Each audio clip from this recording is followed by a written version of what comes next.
로마서 4장 1절에서 12절 말씀입니다.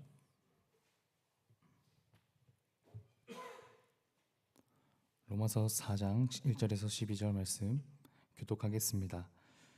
그런즉 육신으로 우리 조상인 아브라함이 무엇을 얻었다 하리요?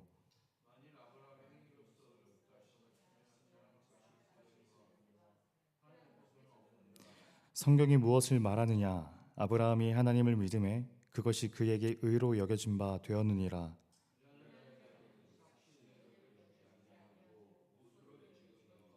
이를 아니할지라도 경건하지 아니한 자를 의롭다 하시는 이를 믿는 자에게는 그의 믿음을 의로 여기시나니,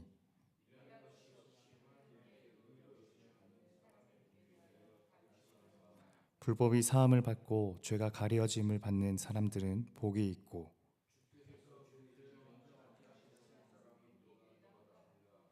그런즉 이 복이 할례자에게냐 혹은 무할례자에게 도냐?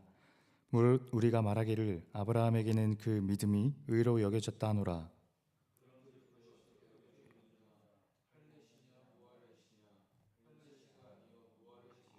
그가 할례의 표를 받은 것은 무할례 시에 믿음으로 된 의를 인친 것이니, 이는 무할례자로서 믿는 모든 자의 조상이 되어 그들도 의로 여기심을 얻게 하려 하심이라.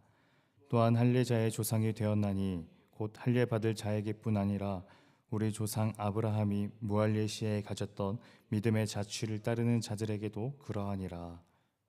아멘. 사람은 어떻게 의를 얻을 수 있습니까?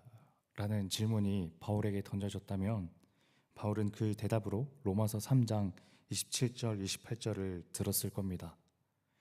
그런즉 자랑할 데가 어딨냐? 있을 수가 없느니라. 무슨 법으로냐? 행위로냐? 아니라 오직 믿음의 법이로니라. 그러므로 사람이 의롭다 하심을 얻는 것은 율법의 행위에 있지 않고 믿음으로 되는 줄 우리가 인정하노라. 여기서 의라는 것은 법적 차원에서 유죄 판결을 받은 우리가 무죄 판결로 넘어가는 우리의 신분을 의미하는 것이기도 하겠지만, 동시에 또 하나님과의 바른 관계에서 나오는 우리의 정체성이라는 의미도 있습니다. 여하튼 그런 의는 율법의 조문을 지켜서 얻는 것이 아니라 오직 믿음을 통해서 얻을 수 있다는 거죠. 그것을 예증하는 인물로 바울은 아브라함을 듭니다. 바울이 여기서 아브라함을 예로 드는 것은 적절한 선택으로 보여지는데, 유대인들에게 아브라함은 율법과 그 할례의 시초격인 존재였죠. 할례라는 건 잘 아시겠지만 이 창세기 17장에서 하나님은 아브라함과 맺은 언약의 확증이라는 의미로 아브라함에게 할례를 명하셨습니다.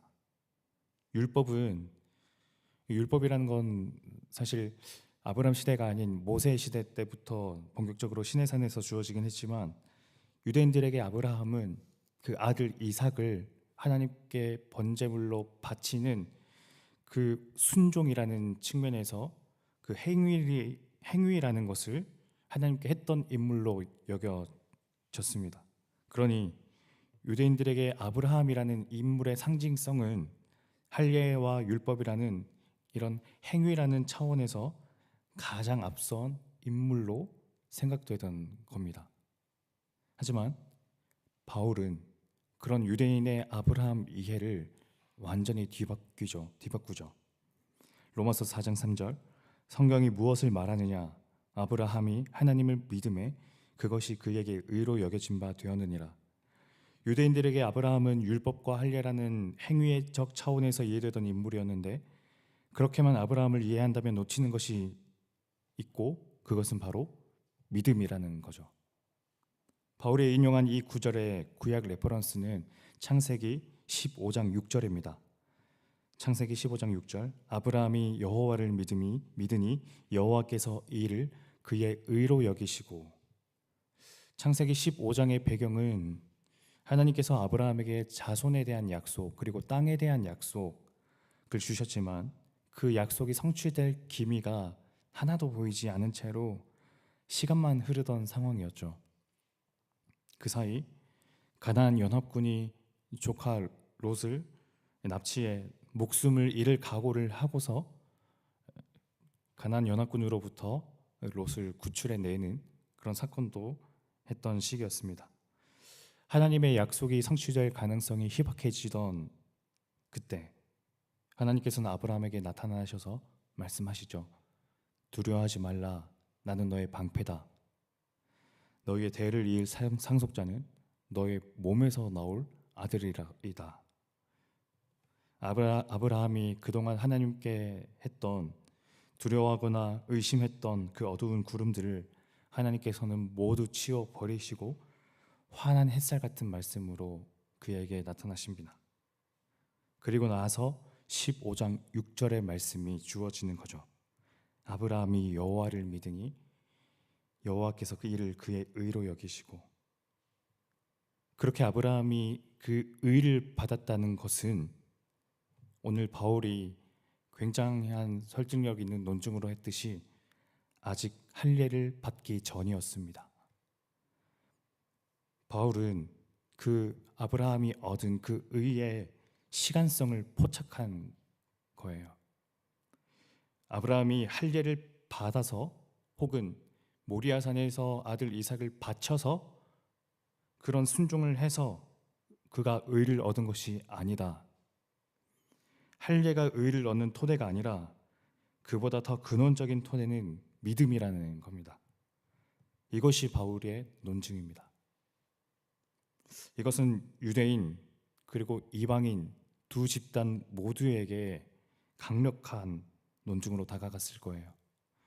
유대인들은 그동안 아브라함과 할례 율법에 대해 가졌던 편견들이 깨지게 되면서 행위보다 믿음을 더 앞선 것으로 생각할 수 있게 되었고, 두 번째, 이방인들에게는 무할례자였던 아브라함이 의를 얻었던 것처럼 할례를 받지 않은 이방인들 역시 할례를 받지 않아도 예수 그리스도를 믿기만 한다면 의를 얻을 수 있다는 강력한 신학적 실증 사례가 되었기 때문입니다.